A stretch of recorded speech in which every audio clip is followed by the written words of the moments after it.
Good day, everyone. For Telesur, I'm Cody Weddle in Caracas, Venezuela, and this is From the South.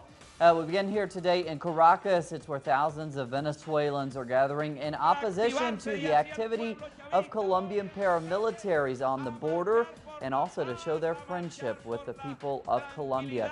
Now, oil workers, community groups, and indigenous peoples are among the crowds preparing to march through the capital. The mobilization comes after both the Colombian and Venezuelan governments recalled their ambassadors on Thursday night. 10 days ago, Venezuela closed part of its frontier with Colombia in an operation aimed at putting a stop to the mass smuggling of subsidized fuel, food, and medicine out of the country and into Colombia. Following the recall of the ambassadors, the Venezuelan Foreign Minister Delcy Rodriguez said she regrets that the progress achieved during her meeting with her counterpart, Maria Angela Holguin, has now been set back. Now, both foreign ministers had agreed on Wednesday jointly to fight the smuggling and other criminal activity, largely organized by right-wing paramilitaries along the border. The Colombian president, Juan Manuel Santos, spoke of human rights concerns against Colombians, and President Nicolás Maduro responded.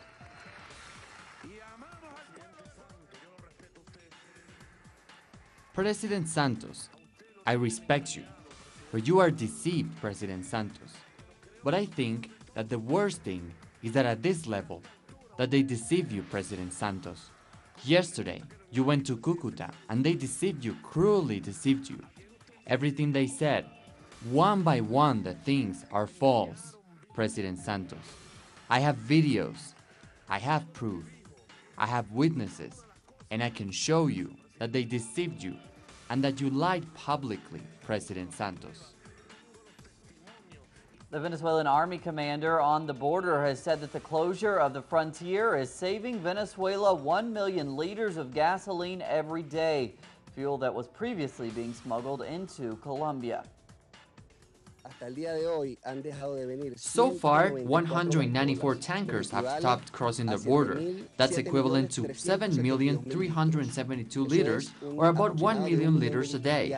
That's saving for Venezuela, and it shows how this amount of fuel was being taken over the border into our sister Republic of Colombia. Now, on Thursday night, President Santos called for an emergency meeting of the South American regional bloc UNASUR to discuss the border crisis. And in the last few hours, Santos has been meeting with his cabinet. Now, we have reporters in both Bogota and at the UNASUR headquarters in Ecuador. We're going to go first to Natalia Margarita. She's our correspondent there in the Colombian capital. Natalia, to start there, what's the latest news coming from that cabinet meeting this morning? Well, it is right behind me in the presidential palace, Cody, where since 9 a.m. local time, President Juan Manuel Santos has been holding an emergency meeting with his ministerial cabinet, but also with a Colombian ambassador in Venezuela that, as you said, has been recalled yesterday evening. This meeting has been a closed-door meeting, so shortly, in a couple of minutes, we're expecting a statement telling the press what have been the results of this emergency meeting with his cabinet, his ministerial cabinet, and Ambassador Ricardo Lozano.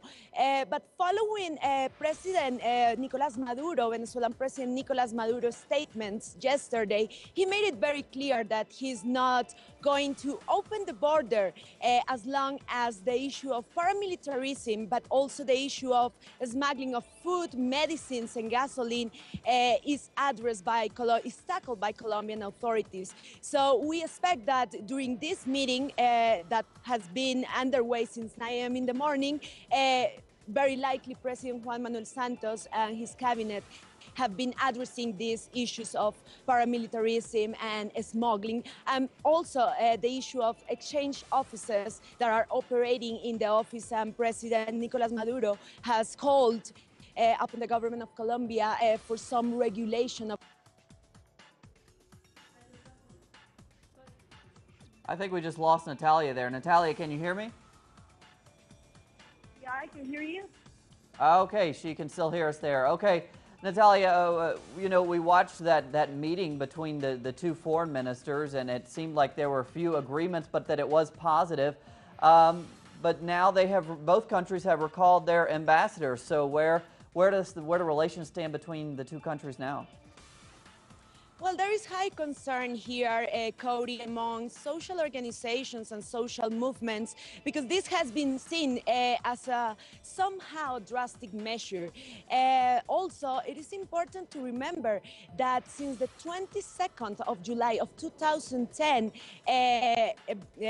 that was the last time where Colombian ambassador to Venezuela was recalled. And that was back in the days during presidential term of Álvaro Uribe Vélez.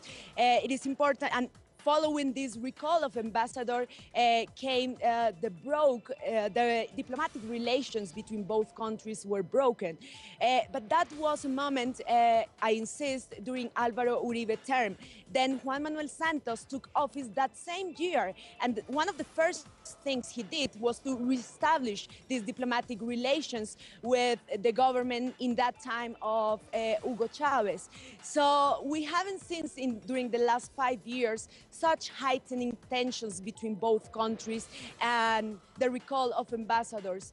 Social movements, political leaders here have called on both sides to keep the relations the diplomatic relations between both countries, especially taking into account the very important role that Venezuela has been playing within the Colombia's peace process that is currently underway in Havana. Topic here, Venezuela has played an important part in Colombia's peace process with the FARC rebels there. How do the social movements there in Colombia that are involved in supporting that peace process, how are they viewing this dispute now between Colombia and Venezuela, and even the possible consequences that could come as a result of this dispute? Yeah, I insist. This is one of the most concerning issues among social movements here in Colombia and peace advocates. They have acknowledged the very important role that Venezuela is currently playing, but not just now. Let's remember that back in the days, Hugo Chavez was very important, play a very important role in exploratory talks between the Colombian government and the FARC. So they have been insisting that the role of Venezuela in the attempts of constructing peace with Colombia's guerrillas have been a very important one. And they have also acknowledged, I insist, of the role that not just the current government of Venezuela, of Nicolás Maduro, but also the previous government of Hugo Chavez Fría played in this direction. So they have been calling since the very beginning, since 1 week ago when the border was closed, that both countries should keep in mind that by no means this role of Venezuela in Colombia's peace process should be damaged or weakened. There on the street are saying about these relations between Venezuela and Colombia, and also Venezuela's decision to close some of those border crossings, especially in the western state of Táchira.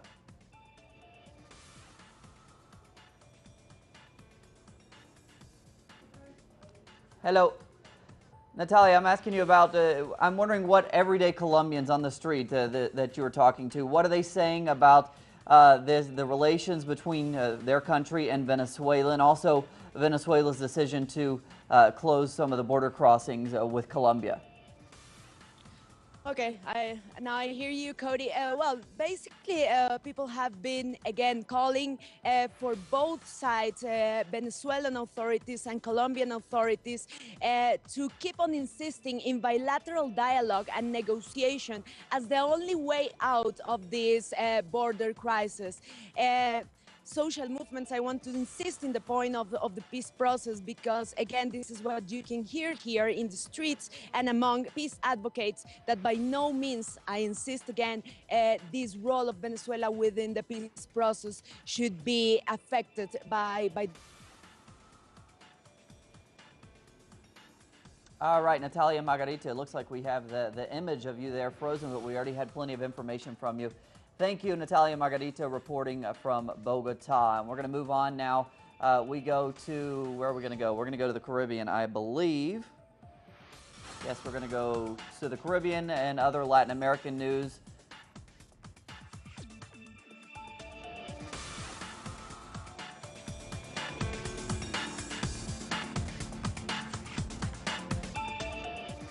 That's right, we go to the United States. Florida's governor has declared a state of emergency as Tropical Storm Erica heads towards the state's west coast. Now, Erica has already caused havoc in some Caribbean islands, especially in Dominica, where at least 4 people have died. Our correspondent in St. Lucia now, Allison Kentish, reports on the storm.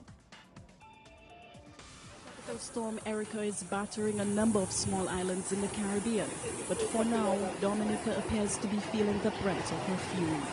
To put it in perspective, Erica dumped 10 inches of rain on the island over 6 hours, starting from 4 a.m. today. Now, Dominica is known as the nature island of the Caribbean for its mountains and many, many rivers. And today, those rivers burst their banks, resulting in widespread flooding across the country. Dominica is also the only country in the Eastern Caribbean with a river flowing through its capital city of Rio. This morning, that river caused widespread damage, destroying one of the bridges leading to the city and completely washing away the street. There are a number of reports of large landslides in some communities on the south of the island, and those communities have been cut off from the rest of the mainland. The country's prime minister is out of state and cannot make it back as the island's main airport is flooded. However, the acting prime minister, Raymond Blackmore, has appealed to residents to remain indoors until the all clear is given, as the country braces for a few more hours of rainfall. Dominica's disaster coordinator says crews are trying to get to people who are wounded amid reports of homes being washed away, but that is proving to be difficult. Communication has also been impacted as several telephone poles have been downed. There is no electricity or water in various parts of the island. It is far too early to determine the full extent of the damage, but disaster officials say they are seeking the help of the Caribbean Emergency Disaster Management Agency, SEDIMA, which is the interregional government agency tasked with disaster management and the coordination of emergency relief efforts. Tropical storm warnings are in effect for Anguilla, Antigua and Barbuda, the British Virgin Islands, Montserrat, and St. Kitts and Nevis. St. Lucia remains under a flood warning. Alison Kentish, Telesur, St. Lucia. Some serious images there. We're going to go back to the other story. We were talking about the dispute between Colombia and Venezuela. We go to Liz Sherfia. She joins us live now from the UNISUR headquarters in Quito, Ecuador. Liz, thanks so much for joining us. President Santos of Colombia, he has called for that emergency meeting of UNISUR to discuss the border situation with Venezuela. Now, has there been any response yet from UNISUR, and what are we sort of expecting there? Hello, Cody. Yes, that is right. President Juan Manuel Santos of Colombia has requested for this emergency meeting to take place here at the UNISUR headquarters just outside of Quito. Now, Secretary General of UNISUR and former President of Colombia, Ernesto Samper, has expressed solidarity with the current border crisis between Venezuela and Colombia, and has met with both Venezuelan President Nicolas Maduro and Colombian President Juan Manuel Santos. Now, he said that this emergency meeting cannot take place until Venezuela has also requested for the extraordinary session, this emergency meeting in UNISUR. But UNISUR has released a statement on the current border crisis. It encourages both nations to establish institutional norms to protect those who have been deported. It also urges Venezuela to stop deporting Colombians. Additionally, it urges that legal norms are developed between both countries to combat organized crime, and that financial institutions come together to establish norms to control prices on the border. Now, we are now here in UNISUR, and the CELAC regional body is currently meeting. They are meeting on the 2020 agenda. And they have released 2 statements. One is on the current political crisis in Guatemala, and the other is on the normalization of U.S.-Cuban relations. And this statement actually urges for the Guantanamo naval base to be returned to Cuba. There is a press conference this afternoon at 3:30, and it remains to be determined if a statement on the current border crisis between Venezuela and Colombia will be released as well. Cody. All right, Liz Scherfius there reporting from the UNOSUR headquarters. Liz, thanks so much. Thank you, Cody. And moving on now, we go now, it's not just the Venezuelan border with Colombia that has seen smuggling rather and speculation and that has had a negative impact on the national economy. Ecuador, where Liz was, is also feeling some of the same effects on its northern border. Nonetheless, the president of Ecuador, Rafael Correa, has dispelled rumors from the opposition that the country may move away from the U.S. dollar, its adopted currency. This has become a familiar scene on the Ecuador-Colombia border. Cars are backed up for miles, and people fill the border city of Ipiales during the day. They buy televisions, school supplies, clothing, and other goods, and return to Ecuador in the evening. The Colombian peso has declined in value by over 60%, which has meant that commerce in the Ecuadorian border province of Carchi has suffered as people cross the border to buy products at a lower price. We are analyzing in the Commission of Productive Economic Development and Business. It went to Carchi to learn about how we can strengthen the economy within our powers and how we can support the area through public policy. The national government has declared that the Carchi province is a depressed zone due to the flight of local commerce, and analysts say that government stimulus plans will help stabilize the region. The National Development Bank and National Financial Corporation are providing credits to residents and restructuring debt, and the government is prioritizing contracts in the area to provide extra support. There is not only the displacement of commerce, but other sectors like tourism, activities and services that are affected for this change in people's decisions. The changes that people are choosing to consume in Colombia.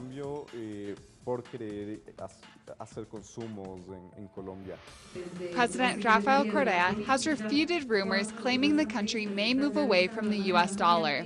The dollar was adopted in the year 2000 following a financial crisis, and while President Correa has said the move affected national sovereignty, he maintains that the country will keep the dollar and continue investing in the public sector. The opposition is taking advantage of the current situation to criticize the government of Correa, to generate a type of panic, because they are taking advantage of the situation to generate this panic, which is through making it seem like the country could de-dollarize. Ecuador's exports depend on the performance of the dollar, and with its appreciation, the national budget is being revised by President Correa and his cabinet. Polls reveal that 85% of Ecuadorians believe the economy should remain dollarized, and the government has committed to provide support to stimulate national production. Liz Scherfius, Telesur, Ecuador. We go to Argentina now, where the opposition in Tucumán is encouraging protests against the result of the recent regional elections there. From Buenos Aires now, our correspondent Laureano Ponce with those details. After the party of President Cristina Fernández, the Front for Victory, won in the elections in the province of Tucumán in the north of Argentina, a series of street protests encouraged by opposition leaders and repression by the local police marred the electoral process. Government officials condemned police violence and expressed suspicion about who were the real organizers behind the protests. This is a script designed elsewhere by some of the many agencies that like to participate in elections, but they do it undercover through their middlemen, such as MPS Laura Alonso and Elisa Carrió, and their people, who are directly working for them. Some members of the opposition have been very active in encouraging riots, and they have even taken the protests in Ukraine in late 2013 as a role model. Many analysts say that these are attacks on democracy and they must be countered through regional unity. They have invented these tactics called soft coups, which are not soft at all, since they bring violence to our countries like it happened in Honduras. So we need to be on the alert and keep working towards unity. Political leaders and academics have also said that these sort of moves by the right wing are rooted in their political views. For the right wing, when they lose elections, then the elections are no good. This is not new in Latin America. It is just now that we have a strong left-leaning governments that keep winning the elections despite sabotage, embargoes, aggression, media terrorism campaigns, or economic war such as in Venezuela, so that they feel really desperate. Last Wednesday, President Cristina Fernandez also demanded the opposition acknowledge when the ruling party wins an election, just as they do when the results favor the opposition. Laureano Ponce, Telesur, Buenos Aires. And we continue our Latin America news coverage now in Mexico. After facing a series of political setbacks, President Enrique Peña Nieto has reshuffled his cabinet, including 8 ministers.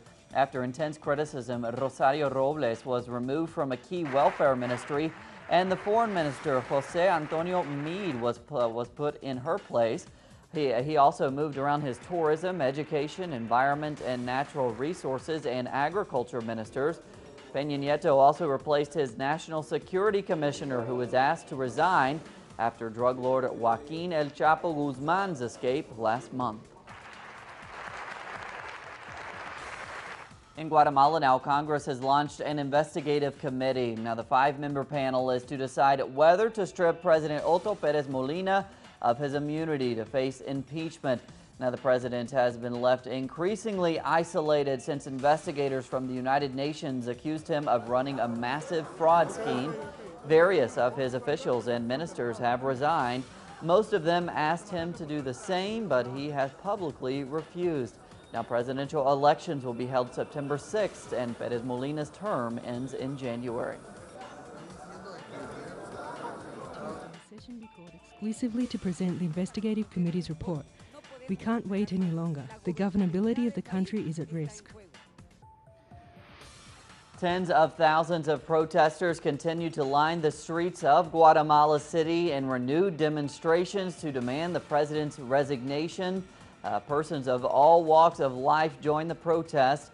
Businesses closed their doors to take to the streets.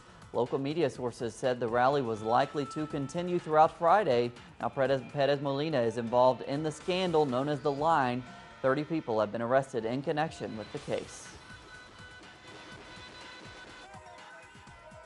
Pérez Molina should be in jail already, accompanying his fellow thief, Vice President Valdetti. These people are continuing on with social revolution. Today we have decided enough already. Stop, Pérez Molina, you thief. You should be in jail. We'll go to our Central America correspondent now, Gerardo Torres in Tegucigalpa, who's covering the situation in Guatemala. Gerardo, those protests seem to be intensifying, and President Pérez Molina seems to be running out of options there. What can we expect in the coming hours and days there? Hello, Cody. Well, yesterday with what they call the Paro Nacional, thousands of Guatemalans went to the streets, and they also were accompanied with private business corporations and workers' unions, campesinos organizations. This pressure.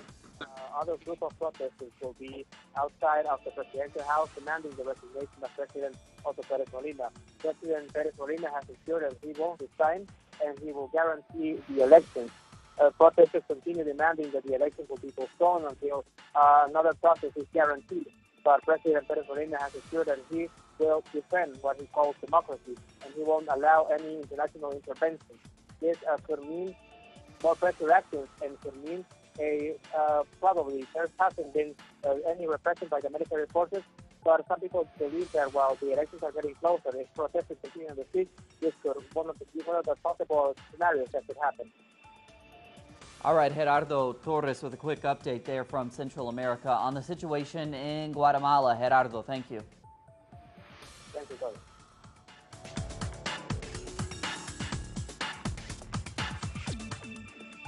Around the world now, snap elections in Greece have been set for September 20th, with polls pointing to a victory for Syriza. The new caretaker government, headed by anti-austerity Supreme Court Judge Vasiliki Thanao, has been sworn in Athens. It will lead the country until the elections. Now, current surveys say Syriza would get 29% of the votes, compared with 27.8% for the conservative New Democracy Party. The new Popular Unity, formed by left-wing Syriza rebels, would be backed by 4.1%.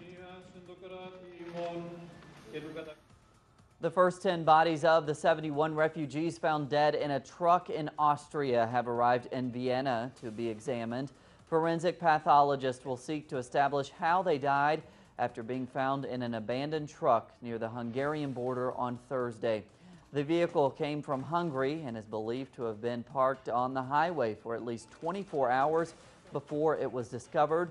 3 Bulgarians and an Afghan national have been arrested in Hungary. And as the flow of migrants fleeing inhumane conditions at home rises, so does the number of tragedies. Two more boats packed with migrants have sunk off the Libyan coast. According to preliminary reports, about 200 have been rescued alive, but the deaths of perhaps 200 or more is feared. So far this year, over 2,500 migrants have died at sea, while over 300,000 have arrived safely in Europe. We have been forced into this route. It's called the route of death. It's now called the grave of the Mediterranean Sea.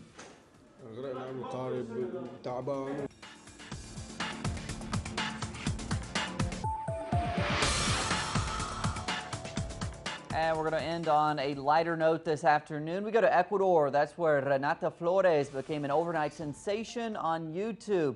Now, she sang Michael Jackson's hit song, The Way You Make Me Feel, but she sang it in Quechua. That's the native language of some Ecuadorian indigenous peoples. After her major success, Renata now wants to use her music to revalue the Inca's language. She is just 14 years old and is still in junior high school. Millions of people there still speak Quechua, but it is slowly fading away, which is exactly what Renata wants to avoid. A piano used by ABBA in many of their greatest hits will be auctioned next month by London-based auctioneers, South Buys.